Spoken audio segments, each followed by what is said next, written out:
Tuhan bersamamu.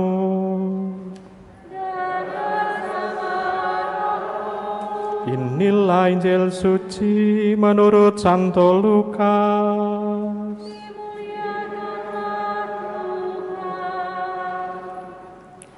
Sekali peristiwa, Yesus mengajar orang banyak di rumah ibadah di kota asalnya. Katanya, pada hari ini digenapilah nas kitab suci pada waktu kamu mendengarnya. Semua orang itu membenarkan dia dan mereka heran akan kata-kata indah yang diucapkannya. Lalu mereka berkata, bukankah dia ini anak Yusuf? Kemudian Yesus berkata kepada mereka, tentu kamu akan mengatakan pepatah ini kepadaku, hei tabib, sembuhkanlah dirimu sendiri, lakukanlah di sini, di tempat asalmu ini, segala yang kami dengar telah terjadi di Kapernaum. Yesus berkata lagi, sesungguhnya aku berkata kepadamu, tidak ada nabi yang dihargai di tempat asalnya. Lagi pula, aku berkata kepadamu dan kataku ini benar. Pada zaman Elia terdapat banyak janda di Israel ketika langit tertutup selama 3 tahun 6 bulan. Dan ketika bahaya kelaparan yang hebat menimpa seluruh negeri. Tetapi Elia diutus bukan kepada salah seorang dari mereka, melainkan kepada seorang perempuan janda di Sarfat di tanah Sidon. Pada zaman Nabi Elisa, banyak orang kusta di Israel, tetapi tidak ada seorang pun dari mereka yang ditahirkan selain Naaman orang Syria itu. Mendengar itu sangat marahlah semua orang di rumah ibadah itu. Mereka bangkit lalu menghalau Yesus keluar kota dan membawa dia ke tebing gunung tempat kota itu terletak untuk melemparkan dia dari tebing itu. Tetapi Yesus berjalan lewat dari tengah-tengah mereka lalu pergi. Demikianlah sabda Tuhan.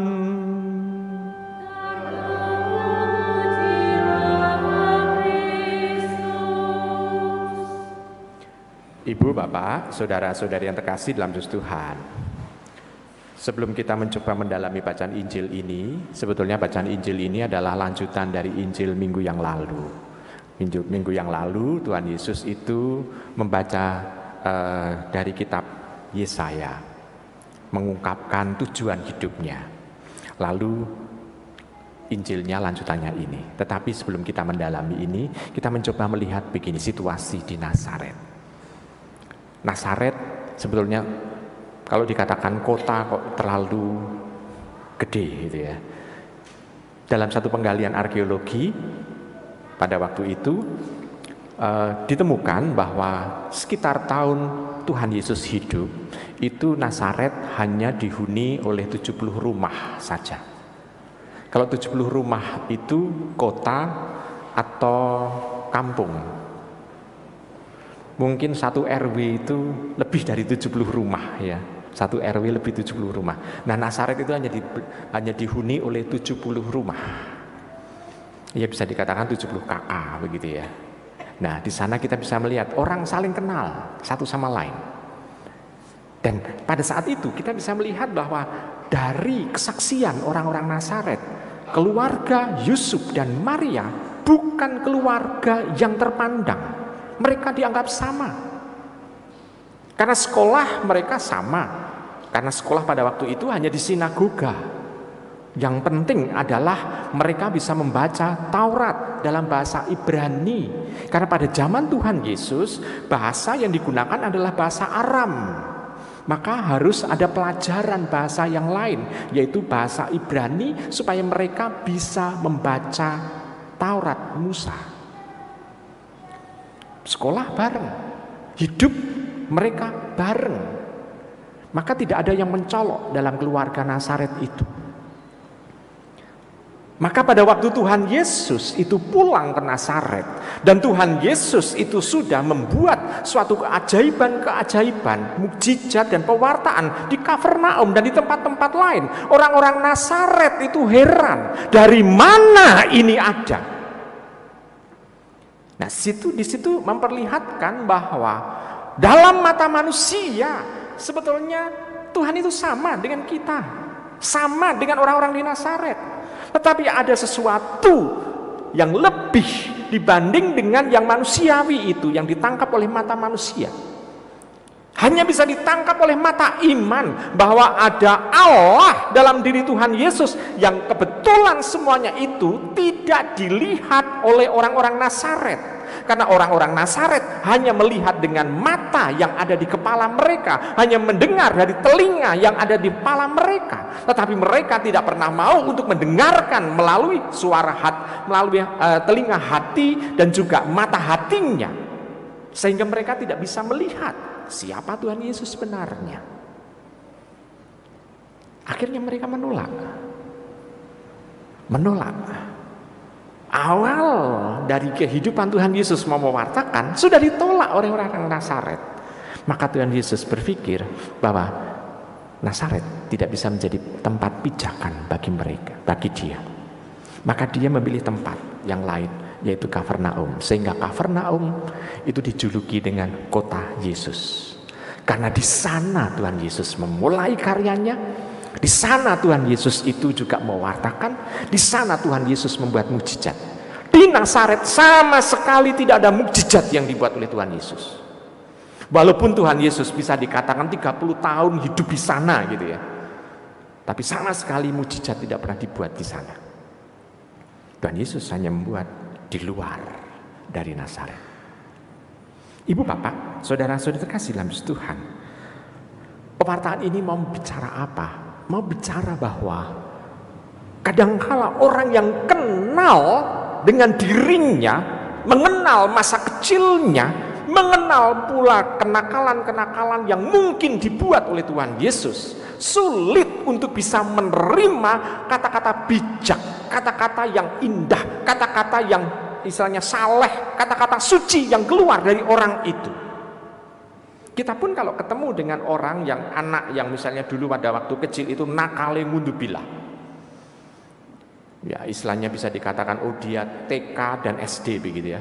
TK itu tukang keributan dan seneng dolan gitu ya. Artinya tidak kerasan di rumah. Ya. Nah dia ribut, sama sekali ribut seperti itu. Lalu dia setelah dia gede, dia dewasa, dia sungguh menjadi orang yang saleh, orang yang mau untuk membantu, orang yang memperhatikan. Biasanya orang akan lalu curiga, apa benar iki tulus? Apa benar iki ngene? Apakah ada sesuatu istilahnya itu dia melakukan kebaikan ini untuk dalih sesuatu, untuk alasan sesuatu? Ibu bapak, saudara-saudara kasih, itu yang dialami oleh Tuhan Yesus di Nazaret. Tetapi Tuhan Yesus memperlihatkan bahwa dia tidak mau untuk berdebat dengan orang Nazaret. Dia tidak mau konfrontasi. Dia mau untuk memilih yang terbaik. Kita bayangkan begini, dia belajar dari mana? Dia tidak mau konfrontasi dengan orang-orang Nazaret. Kita melihat begini ibu bapak. Pada saat Natal, Tuhan Yesus dilahirkan. Tuhan Yesus ada dalam lingkungan yang istilahnya yang aman bersama dengan Yusuf dan Maria pada waktu kecil. Lalu ada Herodes untuk mau membunuh dia. Sebetulnya dengan kekuatan Allah sendiri Herodes itu kalah. Tetapi Allah tidak melakukan itu. Allah tetap menyelamatkan keluarga kudus itu dengan cara membangunkan Yusuf untuk mengungsi ke Mesir. Sebetulnya di sana mau diungkapkan mereka tidak mau konfrontasi. Kenapa? Karena yang mau diwartakan adalah Allah yang Maha Kasih, bukan Allah yang menghukum. Kalau mereka mau mewartakan Allah yang menghukum, ya sudah, itu mau dihukum sekalian semuanya. Jadi kehadiran Yesus bukan sebagai jaksa yang mau menuntut orang Nazaret, tetapi dia memperlihatkan keselamatan kasih Allah itu sendiri, sehingga dia mengambil jalan yang bijak, yakni menyingkir dari tempat itu. Kalau orang itu tidak mau untuk diwartai, tidak mau untuk bisa merasakan dan mengalami kehadiran Allah, ya wis, maka dia meninggalkan. Ibu bapak, Tuhan Yesus juga tidak mau meyakinkan orang Nazaret. Dia tidak mau meyakinkan, mau untuk misalnya yuk kita berdebat. Enggak, Tuhan Yesus tidak mau untuk itu. Tuhan Yesus hanya mau untuk mengatakan dia mau melakukan kebaikan di sana. Biarkanlah orang Nazaret itu yang menilai sendiri mengenai tindakan-tindakan dan warta Tuhan Yesus. Ibu bapak, saudara-saudara yang terkasih, Tuhan Yesus mau menunjukkan bahwa apa yang dia lakukan ini sekedar melakukan apa yang menjadi kehendak Allah dan memperlihatkan bahwa keselamatan itu bukan hanya milik orang-orang yang dekat dengan dia saja, tetapi itu untuk orang-orang yang mau untuk mendengarkan dan melihat dia. Maka dia mengutip dari kitab Raja-Raja sebetulnya tentang kisah Elia dan kisah Elisa, bahwa Elia itu mau membantu janda di Sarfat. Tidak hanya membantu memberi makan saja, tetapi juga menghidupkan anak janda di Sarfat itu yang sudah mati. Elia itu bisa menghidupkan dia. Dia membantu itu. Sedangkan orang-orang Yahudi, orang-orang Israel sama sekali tidak ada yang dibantu oleh Elia. Hanya orang di Sarfat itu, orang yang dikatakan oleh orang-orang Yahudi atau oleh orang-orang Israel sebagai orang kafir, tapi justru dia yang ditolong. Elisa pun itu juga membantu Naaman, orang yang tidak disunat pada waktu itu, sebagai orang yang kafir dianggap oleh orang-orang Israel, tetapi justru yang ditahirkan adalah Naaman itu. Saya mengatakan tahir ya, bukan disembuhkan. Karena kalau sembuh itu kan hanya dari penyakit. Kalau orang-orang Yahudi, orang-orang sakit kusta, itu kan dianggap pendosa, maka tidak boleh untuk berdoa di bait Allah atau berdoa di sinagoga. Maka kalau ada misalnya orang kusta itu disembuhkan, tidak hanya sekedar sembuh badannya, tapi juga dikembalikan martabatnya, sehingga istilah ditahirkan itu ada. Nah, Naaman, orang yang tidak disunat itu yang ditahirkan oleh Elisa. Untuk melihatkan apa? Bahwa sudah sejak dulu Elia dan Elisa sejak perjanjian lama, Allah mau menyelamatkan manusia. Bukan hanya umatnya, tetapi betul manusia. Maka Tuhan mau menegaskan bahwa dia hadir untuk juga semua orang yang mau mendengarkan dan juga mau untuk merasakan kehadiran Allah. Nah, sekarang bagi diri kita bagaimana? Kita juga diundang oleh Tuhan. Kita percaya karena sudah dibaptis. Tetapi kita masih mencari hal-hal seperti orang Nazaret itu. Orang-orang Nazaret kan mengatakan bahwa ya sudah, kalau kamu sudah bisa melakukan mujizat-mujizat di tempat lain, buatlah itu di sini. Sehingga mereka hanya mau untuk melihat mujizat itu sebagai barang tontonan, bukan sebagai sarana untuk percaya kepada Allah, tapi hanya tontonan saja. Nah, sedangkan bagi diri kita, mujizat itu adalah sesuatu kepenuhan dari diri orang yang mengalami mujizat itu, bahwa Allah bertindak. Kita berbeda pandangannya dengan orang-orang Nazaret itu. Hanya mau ndelok. Ndelok itu maksudnya dalam bahasa kromo inggilnya itu kendel sing alok. Hanya bisa komentar. Itu kan situasi orang kita. Coba kita bisa melihat pemain sepak bola dengan komentator, lebih pintar mana? Komentator sepak bola dengan pemain sepak bola.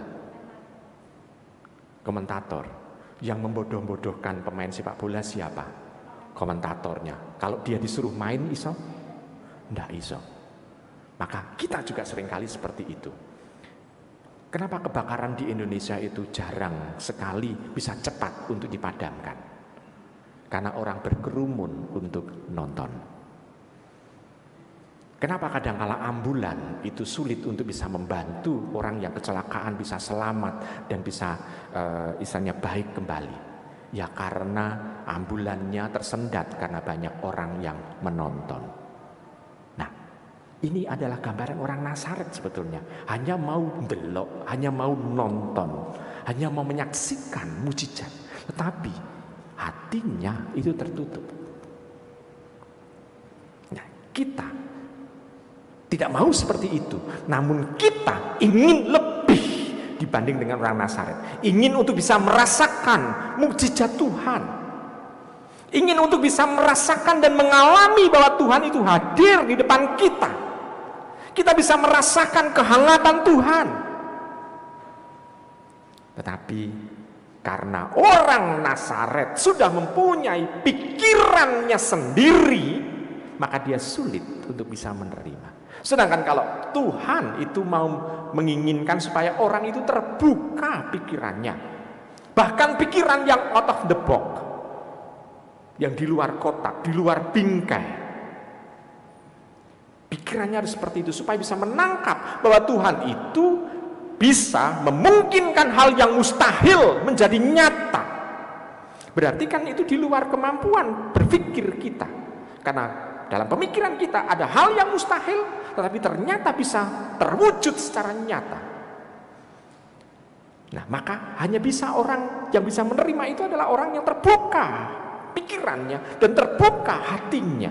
Tapi kalau orang itu sudah mempunyai satu penilaian tersendiri, satu pola pikir tersendiri, sulit untuk bisa menerima kehadiran Tuhan sekalipun. Karena baginya Tuhan itu harus seperti ini, seperti ini, seperti ini, seperti ini, seperti ini. Sehingga orang yang melakukan itu adalah orang yang seolah-olah itu mempunyai coupling di surga atau mempunyai sebagai tetangganya dari Allah. Karena dia bisa menentukan orang ini masuk surga atau tidak.